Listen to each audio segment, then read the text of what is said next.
All right, good day, ladies and gents, and welcome to another episode of RoadFS Detail Memoirs. I'm Jody, and across the country is... I'm Rod, and if you notice, with my big fat head, it's now RoadFS today instead of RoadFS. So while Jody's away, Rod will play.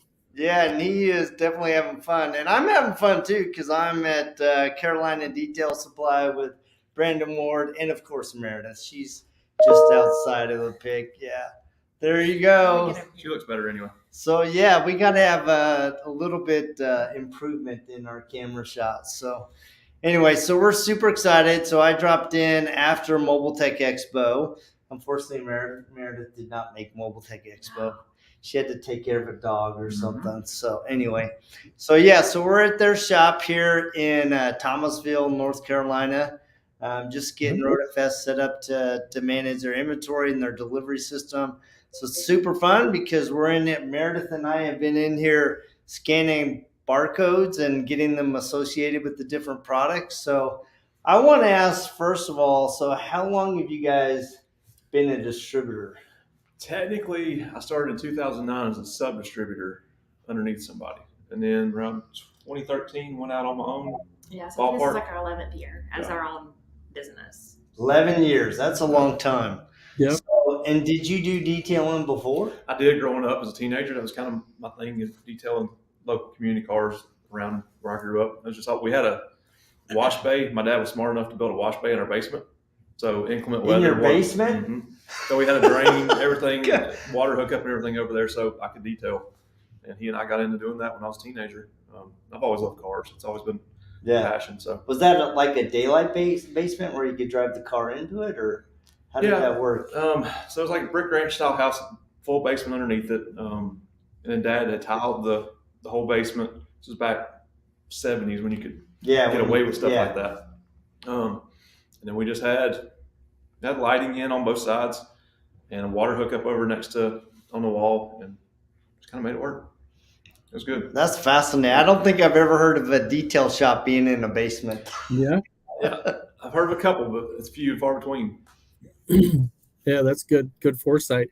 So then, it's a little different than most people we talk to, because most people we talk to started out as detailers and then they picked up a little storefront. Mm-hmm. But you guys have done it the other way around, and now it makes sense to do what you guys are doing, because you guys have been, obviously for 11 years you're doing it right. But so how many different, like, around how many clients do you guys service with your mobile detail supply? We're probably pushing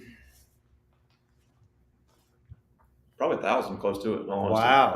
Across markets wise, both our trucks probably hit close to 20, 25 stops a day on each route they run. So yeah, easily 1,000. So that's a lot of stops. Yeah. That is a lot. They're on 2-week increments. Yeah, do a 2-week cycle. Everybody every 2 weeks.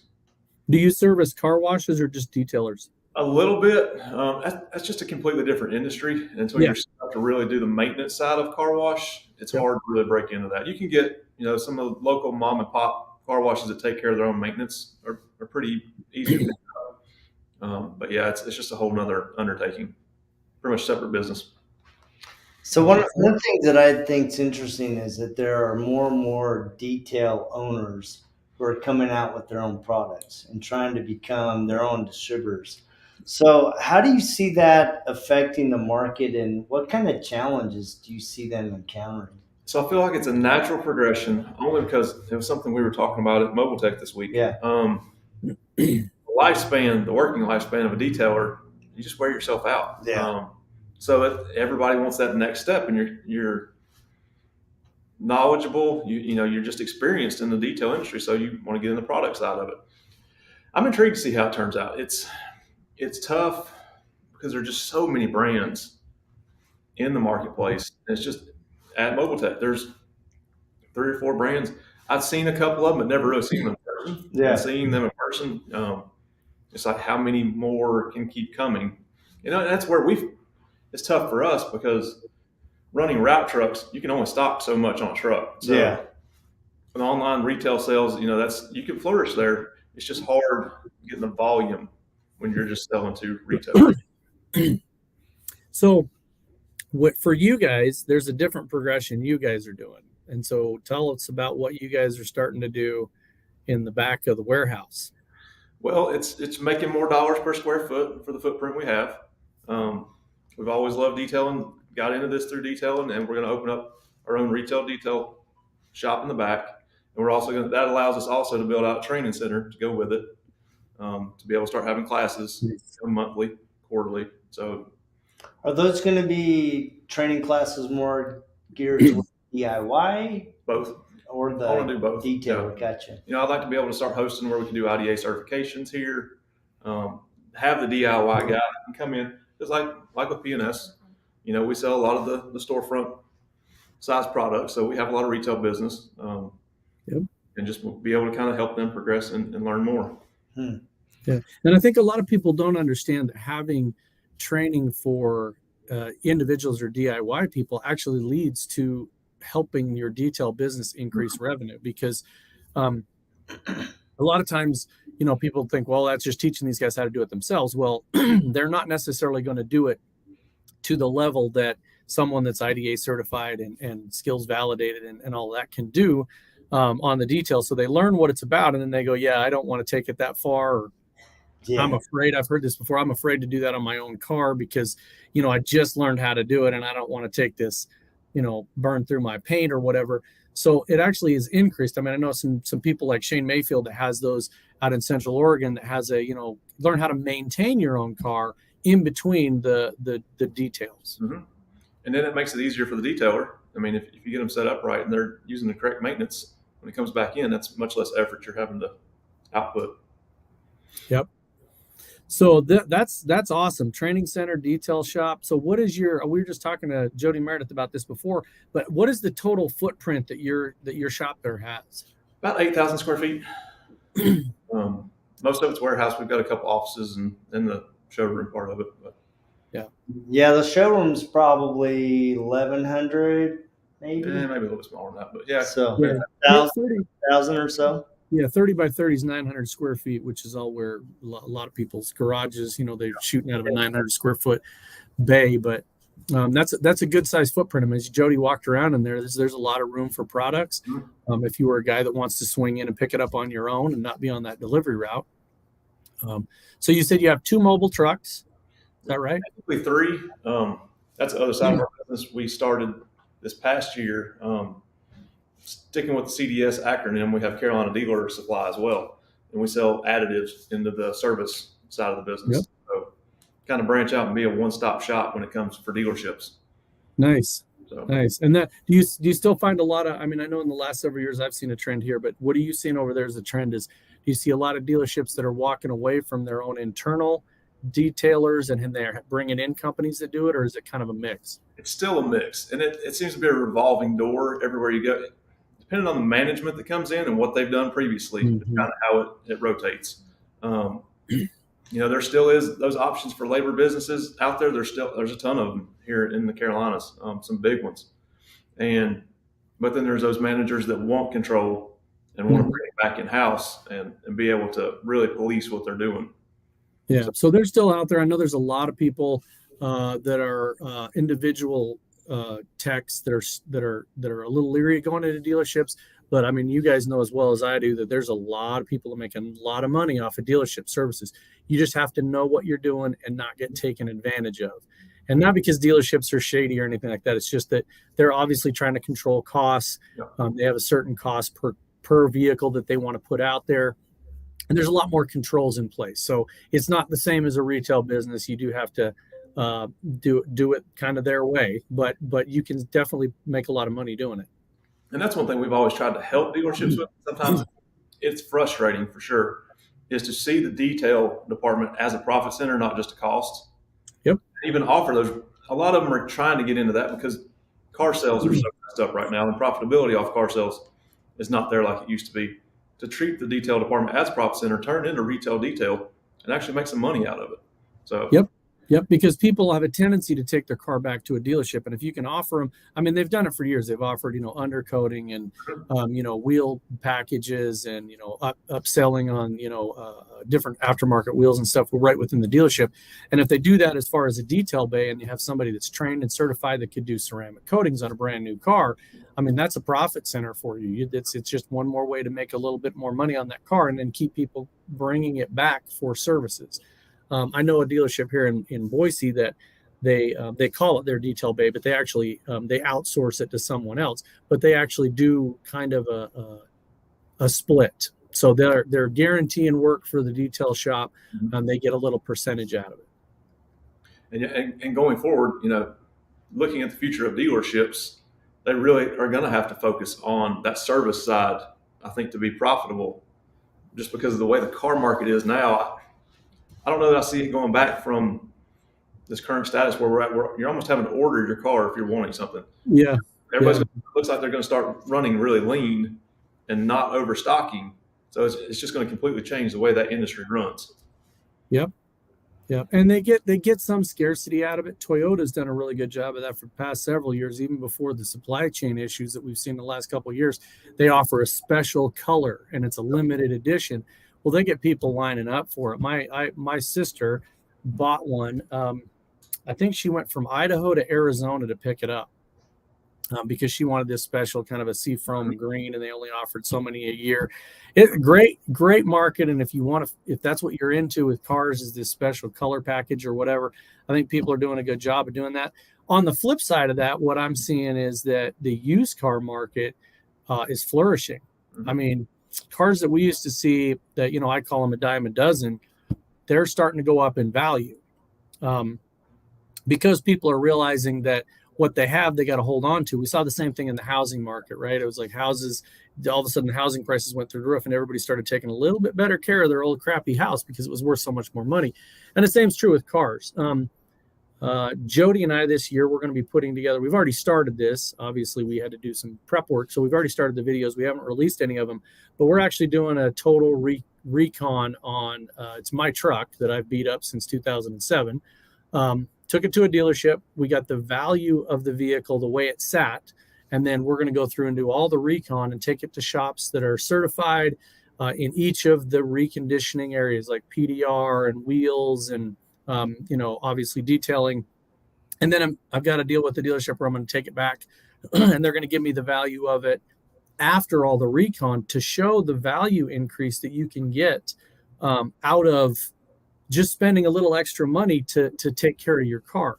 And a lot of times I think people, they see the paint is kind of got, all the micro scratches on it. And there's a few little dings in it. And maybe the wheels are looking a little crappy. And they're like, oh man, I got to get rid of this. I got to get something new. And nowadays with the prices of vehicles and the waiting list, people are going, man, I really got to recon this car and make it look new again. Definitely. And as we've seen, I mean, my generation, the stuff that we like growing up, those Fox body Mustangs, that stuff's coming back around. And if you've almost got a gold mine right now. So if you've preserved it, maintained it, kept up with it, stuff is going for stupid money, as seen on Barrett Jackson this past weekend. Yeah, I was telling Rod last week, I was like, man, I really wish we had the car that I hated as a kid. What's that? We had a 66 VW bus. Mm-hmm. I'm like, man, if I had that right now, well, I'd be sitting on some cash. Yeah, I was a Volkswagen guy as a kid growing up, and I've had several of them. And back in the 80s, you couldn't give away a 66 Volkswagen microbus. Nope. You could put it on the street and put free runs and nobody would take it.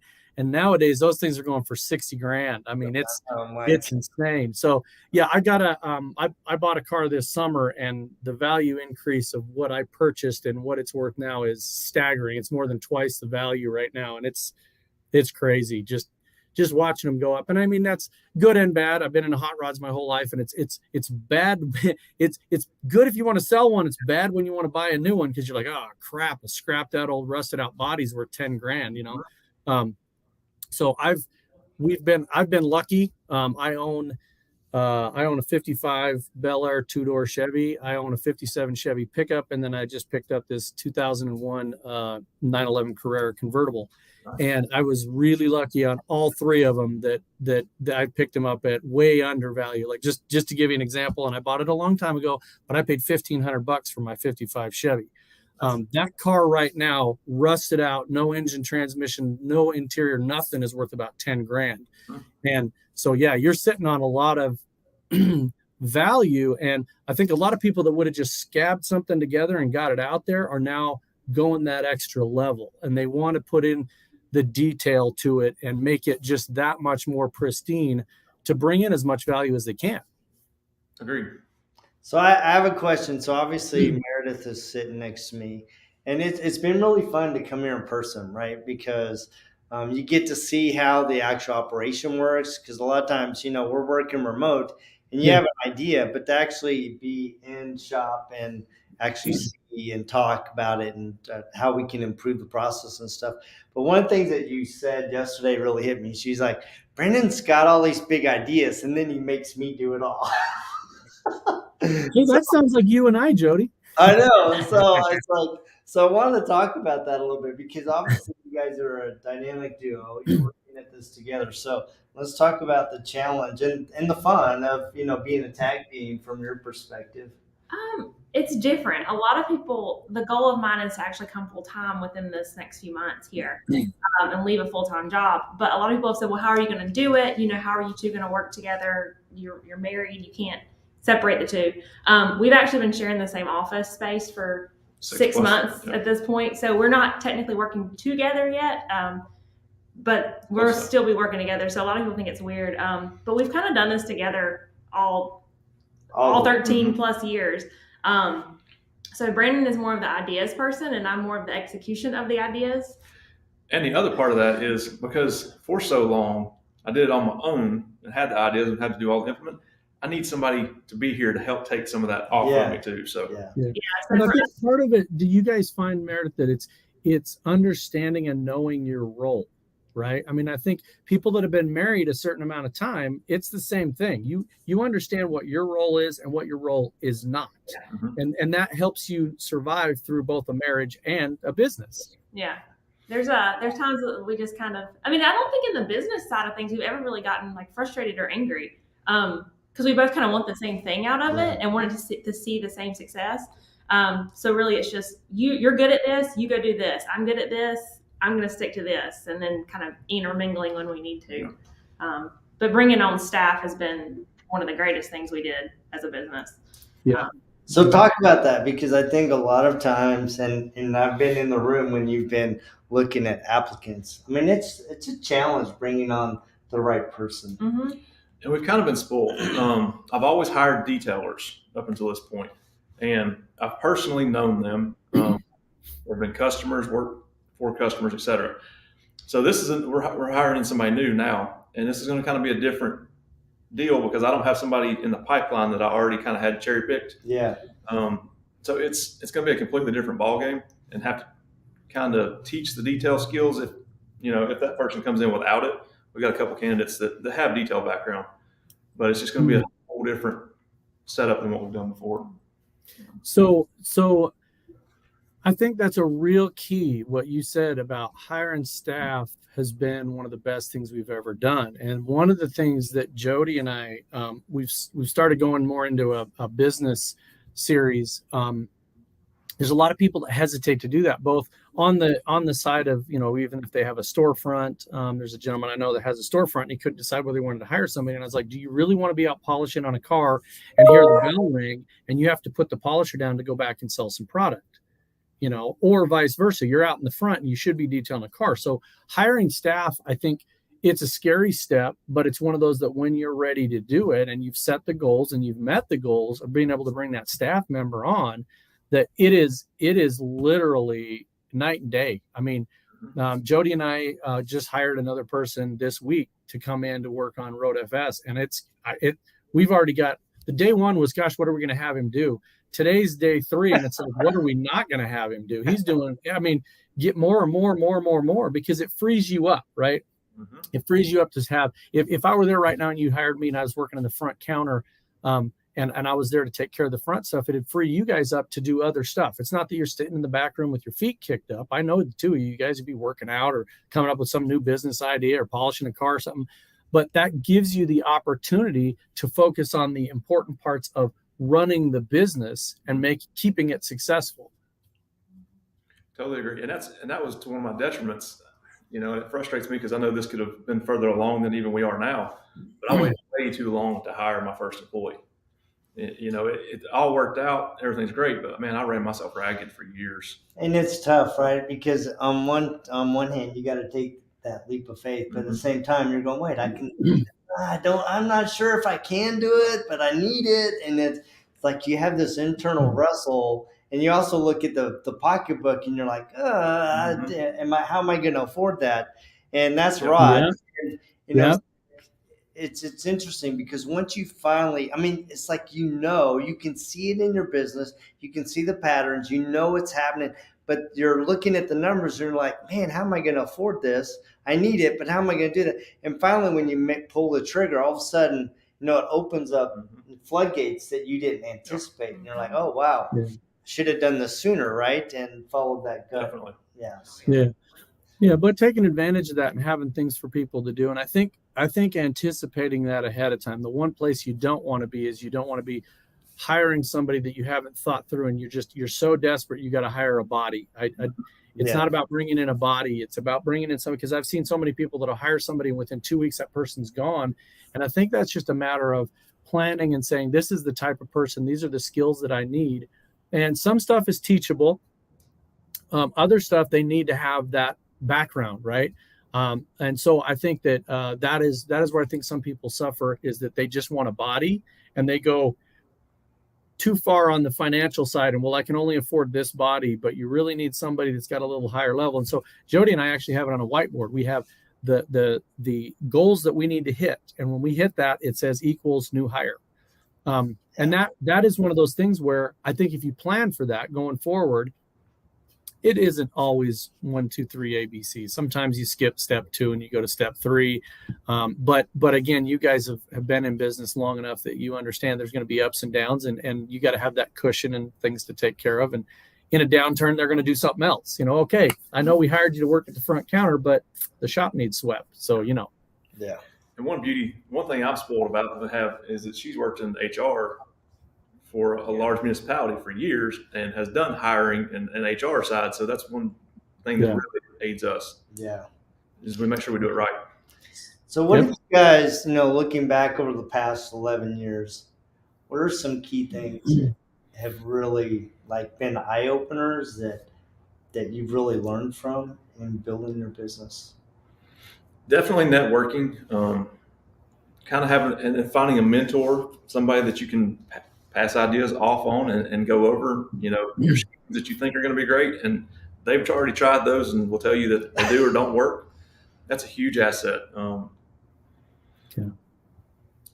Training, really being in our business, I like being hands-on. That's one thing we've always done really well, is we could always back up the talk with the skill. So that's one thing that's always benefited us. Because your skills validated IDA members. And all my guys are. And that's what we always try to make sure that we do that.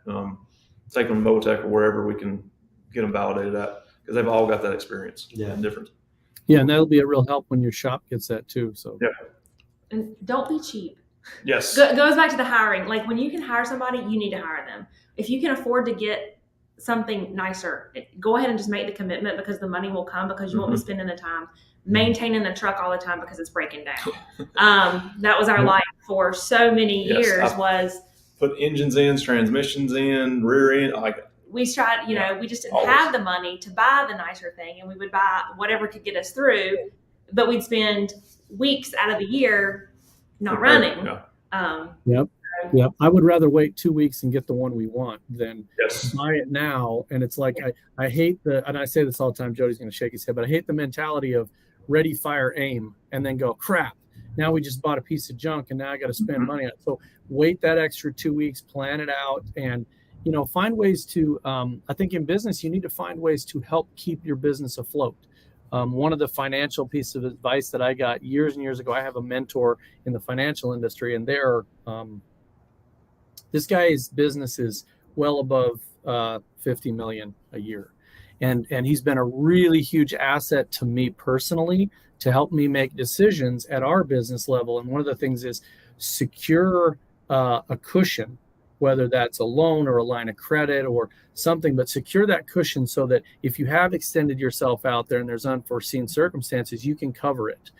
And that has been absolutely priceless, because Jody and I can make a decision and say, we're not quite to goal number, hire a third person, but we're going to do it anyway because that cushion's going to carry us through, and that person's going to bring in enough value because we got somebody waiting in the wings, and that's going to bring it in. And I think that is the key. Equipment's the same way. We do not skimp on equipment. I don't care what financial situation we've been in. When one of our software engineers needs a laptop, it's not something you buy at Best Buy. These are unbelievable. I paid less for cars than we pay for some of these machines.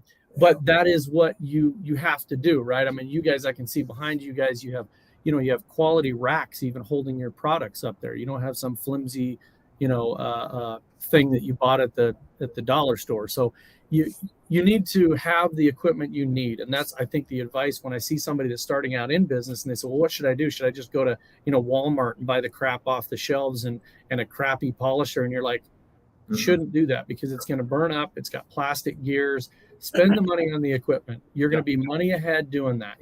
I can guarantee you right now, if you talk to Chris Metcalf or Jason Rose at Flex or Rupes, that is the key to it, is buy good equipment, buy good products, and then you're going to be money ahead. You can ask more money for your services.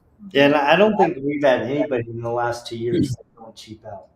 And I think it's a really underestimated impact on your business. And, especially when you're just starting out, right? You're trying to run lean, you're trying to run on a budget, but sometimes the best investment is in yourself and in the right Anytime equipment. we got the opportunity to take a next step, to buy the nicer racks, to get the better vehicle, to upgrade the apparel, we did it. We didn't just keep doing things as they were. So cool. Pay for the training, go to the training, get certified. Go to the expos, go to the training. Yeah, that's why we all have a good relationship, because we try to go to anything and everything to where we can interact and be a part of that circle that you need. And get things like insurance. I know there's a lot of people out there that don't have like errors and omissions insurance, and we actually did a podcast with Prentice St. Clair, and one of the questions is, what's errors and omissions insurance? And I was like, you're polishing on somebody's car and you don't have insurance that if you screw it up, it's paid for. That's coming out of your pocket, and that is beyond me. I would never touch somebody's car unless I had more than enough money to pay for that car. Yeah. I mean, errors and omissions insurance for $1 million is cheap. Yes. Go get it. And then you can work on anything virtually and you can feel safe about it. I mean, you're not necessarily going to burn through the paint on Air Force One and cover that, but you might be able to burn through the paint of a McLaren and get that covered with that $1 million insurance. And it sounds like a lot, but it's not. It's cheap. So Agreed. That's cool. So how do people get connected with you guys? So you're in North Carolina, but we have a storefront in Thomasville, North Carolina. We are online everywhere at Carolina Detail Supply. Online at storefront. We have Instagram, Facebook. If you message us, you're probably going to talk to me. So and I would encourage everybody to do that, is to message these guys. These guys are genuinely as nice as they sound on this podcast. You guys are one of the nicest couples I've ever met. So you guys very true. Get a hold of them, ask them any question. They will help you out. I mean, whether that's a business question, detailing, or products, for sure products, get online and talk to these guys. And one other thing, I want to piggyback on what she said. We also have another website, which is kind of another business on top of that. It's Detailtruck.com. It's kind of our wholesale website that we launched, business to business side of it. Oh, cool. So really kind of targeting the professional detailer. So have discounts, have a portal where you can get wholesale pricing. So you got to get connected to Brandon and Meridith. I mean, like Rod said, they're probably the nicest couple in the industry. Plus, they run a great business, and they'll definitely take care of you. It's super. I feel super blessed to be able to come and hang with them for a couple of days. Had to leave Rob behind because I know he abandoned me. So, but somebody's got to do the work. So, hey, thank you guys so much for joining us. Please remember to like, share, and subscribe. And we will check you same time, same bad channel, just next week. See ya. See you later, guys. Have fun. Thanks, man. Don't miss me. I won't.